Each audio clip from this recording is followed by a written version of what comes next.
নুরুল হক নূরের উপরে হামলা বিচ্ছিন্ন কোনো ঘটনা নয়, গভীর চক্রান্ত এবং ষড়যন্ত্রের একটি অংশ বলে মন্তব্য করেছেন অ্যাটর্নি জেনারেল আসাদুজ্জামান। সকালে জাতীয় বিশ্ববিদ্যালয়ের ঝিনাইদহ আঞ্চলিক কেন্দ্র উদ্বোধনী অনুষ্ঠানে যান তিনি। এ সময় অ্যাটর্নি জেনারেল বলেন, নূরের উপরে হামলা ন্যাক্কারজনক, নিন্দনীয়, অপরাধমূলক। জাতীয় পার্টি তার শাসনামলে দেশের মানুষের সাথে বেইমানি করেছে। জুলাই বিপ্লবেও আওয়ামী লীগের সহযোগিতার মাধ্যমে তারা পুরনো ইতিহাস উন্মোচন করেছে।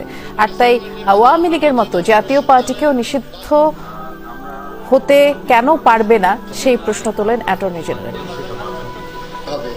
কিভাবে করতে হবে?